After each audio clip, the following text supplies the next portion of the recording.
ವಿಹೀಯತೆ ನ ದಾಂಪತ್ಯಾತ್ ಅನ್ನುವ ಒಂದು ಪ್ರಯೋಗದ ಬಗ್ಗೆ ಈಗೊಂದು ಜಿಜ್ಞಾಸೆಯನ್ನು ನಾವು ಮಾಡೋಣ. ನಮಗೆ ಬ್ರಹ್ಮಸೂತ್ರ ಭಾಷ್ಯದ 4ನೇ ಅಧ್ಯಾಯದ 2ನೇ ಪಾದದ 1ನೇ ಸೂತ್ರ, ಅಲ್ಲಿ ವಾಂಗ್ ಮನಸಿ ದರ್ಶನಾಚ್ ಶಬ್ದಾಚ ಅನ್ನುವ ಸೂತ್ರದಲ್ಲಿ ಉಮಾವೈವಾಕ್ ಸಮುದ್ದಿಷ್ಟ ಮನೋರುದ್ರ ಉದಾಹತಃ ತದೇತನ್ ಮಿಥುನಂ ಜ್ಞಾತ್ವ ನದಾಂಪತ್ಯಾದ್ ವಿಹೀಯತೆ ಅಂತ ಸ್ಕಂದ ಪುರಾಣದ ಮಾತೊಂದನ್ನು ಆಚಾರ್ಯರ ಭಾಷ್ಯದಲ್ಲಿ ನೋಡುವ ಅವಕಾಶ ಸಿಗ್ತದೆ.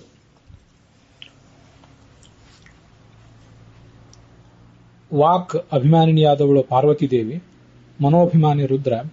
ಈ ರುದ್ರ ಪಾರ್ವತಿಯರ ದಾಂಪತ್ಯವನ್ನ, ವಾಂಗ್ ಮನಸ್ಸುಗಳ ದಾಂಪತ್ಯವನ್ನು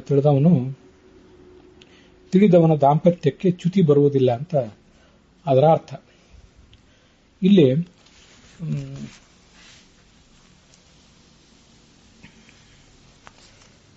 ದಾಂಪತ್ಯಾತ್ ನ ವಿಹೀಯತೆ ಅಂತ ಹೀಗೆ ಪ್ರಯೋಗ ಇದೆಯಲ್ಲ, ಆ ಪ್ರಯೋಗದಲ್ಲಿ ಕರ್ತೃ, ಕರ್ಮ ಮತ್ತು ಕ್ರಿಯಾಪದ ಇತ್ಯಾದಿಗಳ ಬಗ್ಗೆ ನಾವು ಜಿಜ್ಞಾಸೆ ಮಾಡಬೇಕು. ವಿಹೀಯತೆ ಅಂತ ಕ್ರಿಯಾಪದವೇ ಇದೆ, ಅದರ ಬಗ್ಗೆ ಏನು ಸಂಶಯ ಇಲ್ಲ. ದಾಂಪತ್ಯಾತ್ ಅಂತ ಪಂಚಮಿ ವಿಭಕ್ತಿ ಏಕವಚನದಲ್ಲಿದೆ. ಅದು ಕರ್ಮವಲ್ಲ. ವಿಹೀಯತೆ ಅಂತಿರುವುದು ಇದು ಕರ್ತರಿ ಪ್ರಯೋಗ ಅಂತ ಅನಿಸುವುದಿಲ್ಲ ನನಗೆ. ಕರ್ತರಿ ಪ್ರಯೋಗ ಹೀಗೆ ಕಾಣಿಸೋದಿಲ್ಲ ಸಾಮಾನ್ಯವಾಗಿ. ಮತ್ತೆ ಅದಕ್ಕೆ ಅನುಕೂಲಕರವಾದಂತಹ ಧಾತು ಕೂಡ ಯಾವುದು ನಮಗೆ ಕಾಣಿಸೋದಿಲ್ಲ. ನಮಗೆ ಲಭ್ಯ ಇರುವಂತಹ ಧಾತುಗಳನ್ನು ನಾವೀಗ ಪರಿಶೀಲಿಸಬೇಕು. ಓಹಾಕ್ ತ್ಯಾಗೆ ಧಾತು ಸಂಖ್ಯೆ 388 ಬೃಹತ್ ಧಾತು ರೂಪಾವಳಿಯಲ್ಲಿ, ಮತ್ತು ಓಹಾಂಗ್ ತ್ಯಾಗೆ 387. ಇವೆರಡೂ ಧಾತುಗಳು ಗತ್ಯರ್ಥಕವಾಗಿವೆ, ಸಕರ್ಮಕವಾಗಿವೆ.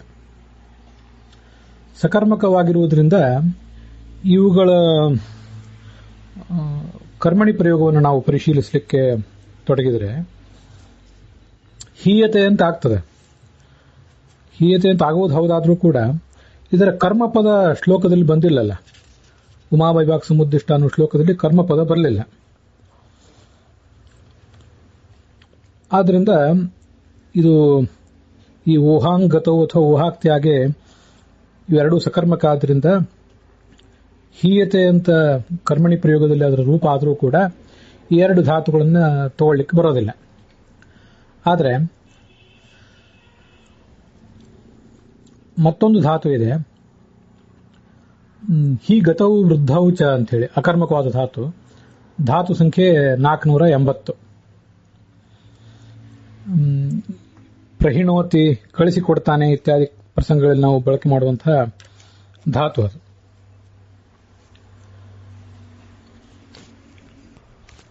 ಆ ಧಾತುವನ್ನ ಹಿ ಗತವು ವೃದ್ಧವು ಚ ಅಂತ ಎರಡು ಅರ್ಥಗಳು ಅದಕ್ಕೆ ಇರೋದರಿಂದ ಗತ್ಯರ್ಥಕವಾದಾಗ ಅದು ಸಕರ್ಮಕ ಆಗ್ತದೆ ಅಂತ ಹೇಳಿ ಈಗಿನ ಲಭ್ಯವಿದ್ದ ಧಾತು ಪಾಠದ ಪ್ರಕಾರ ಅಭಿಪ್ರಾಯ ಪಡ್ತಾರೆ.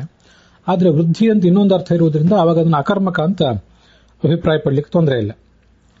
ಅಕರ್ಮಕ ಧಾತುವಾದಂತಹ ಹಿ ಗತೋ ವೃದ್ಧೌಚ ಅನ್ನೋ ಧಾತುವನ್ನು ತಗೊಂಡು ಅದಕ್ಕೆ ವಿ ಅಂತ ಉಪಸರ್ಗ ತಗೊಂಡ್ರೆ ಭಾವೇ ಪ್ರಯೋಗದಲ್ಲಿ ವಿಹೀಯತೆ ಅಂತ ಆಗ್ತದೆ. ಹೀಗೆ ಇಲ್ಲಿ ಶ್ಲೋಕದಲ್ಲಿ, ಸ್ಕಂದ ಪುರಾಣದ ಈ ಶ್ಲೋಕದಲ್ಲಿ ಉಪಯುಕ್ತವಾಗಿರುವುದು ಹಿ ಗತೋ ವೃದ್ಧೌಚ ಅನ್ನೋ ಧಾತುವೇ ಆಗಿದ್ದಿರಬೇಕು. ವಿಹಿ ಅಂತ ಉಪಸರ್ಗ ತಗೊಂಡಾಗ ಇದು ಭಾವೇ ಪ್ರಯೋಗ. ಆದ್ದರಿಂದ ಇಲ್ಲಿ ಕರ್ಮ ಬೇಕಾಗಿಲ್ಲ. ಕರ್ತೃ ಒಂದನ್ನ ಅಧ್ಯಾಹಾರ ಮಾಡ್ಕೊಳ್ಬೇಕಾಗ್ತದೆ. ವಾಂಗ್ ಮನಸ್ಸುಗಳ ದಾಂಪತ್ಯವನ್ನು ತಿಳಿದವನಿಂದ ದಾಂಪತ್ಯ ಜೀವನದಿಂದ ದೂರ ಇರಲ್ಪಡುವುದಿಲ್ಲ. ವಿಹೀಯತೆ ಅಂದ್ರೆ ದೂರ ಇರಲ್ಪಡುತ್ತದೆ, ಭೂಯತೆ ಅಂದ್ರೆ ಇರಲ್ಪಡುತ್ತದೆ ಅಂತ ಹೇಗೆ ಅರ್ಥ ಹೇಳ್ತೇವೋ ಅಕರ್ಮಕವಾದ ಧಾತುವಿಗೆ, ಹಾಗೆ ವಿಹೀಯತೆ ಅಂದ್ರೆ ದೂರ ಇರಲ್ಪಡುತ್ತದೆ. ಈ ದಾಂಪತ್ಯವನ್ನು ತಿಳಿದವನಿಂದ ದೂರ ಇರಲ್ಪಡುವುದಿಲ್ಲ. ಹೀಗೆ ಭಾವ್ಯ ಪ್ರಯೋಗ ಇದನ್ನು ಹೇಳಬೇಕು. ಕರ್ತೃವನ್ನು ಅಧ್ಯಾಹಾರ ಮಾಡ್ಕೋಬಹುದು ಹೀಗೆ. ಆದರೆ ಆ ಶ್ಲೋಕದಲ್ಲಿ ಕರ್ಮವನ್ನ ಅಧ್ಯಾಹಾರ ಮಾಡಿಕೊಳ್ಳುವ ಸಾಧ್ಯತೆ ಇಲ್ಲ. ದಾಂಪತ್ಯಂ ಅಂತೇಳಿ ಅದನ್ನಂತೂ ಪಂಚಮಿ ವಿಭಕ್ತಿಯಲ್ಲಿ ಹೇಳಿಬಿಟ್ಟಿದ್ದಾರೆ. ಅದು ಕರ್ಮವಾಗೋದಿಲ್ಲ. ದಾಂಪತ್ಯ ಜೀವನವು ಬಿಡಲ್ಪಡುವುದಿಲ್ಲ ಅಂತ ಹೇಳುವ ಸಾಧ್ಯತೆ ಒಂದೇನೋ ಇತ್ತು. ಆದರೆ ಆವಾಗ ಅದು ಕರ್ಮ ಆಗಬಹುದಿತ್ತು, ಬಿಡಲ್ಪಡುವುದಿಲ್ಲ ಅಂತ ಹೀಗಾದಾಗ. ಆದರೆ ದಾಂಪತ್ಯಾತ್ ಅಂತ ಪಂಚಮಿ ವಿಭಕ್ತಿಯೇ ಇರೋದ್ರಿಂದ ದಾಂಪತ್ಯ ಜೀವನವನ್ನು ಇಲ್ಲಿ ಕರ್ಮ ಅಂತ ಹೇಳುವ ಸಾಧ್ಯತೆನೇ ಇಲ್ಲ.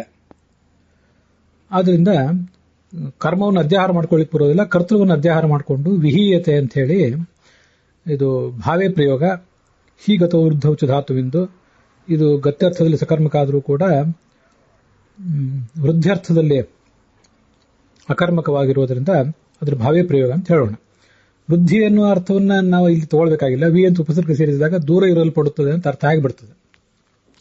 ಹೀಗೆ ಈ ಪ್ರಯೋಗದ ಬಗ್ಗೆ ನನ್ನ ಅಭಿಪ್ರಾಯ ಹೇಳಿದ್ದೇನೆ. ನಿಮ್ಮ ಅಭಿಪ್ರಾಯವನ್ನು ನೀವು ತಿಳಿಸಬೇಕು.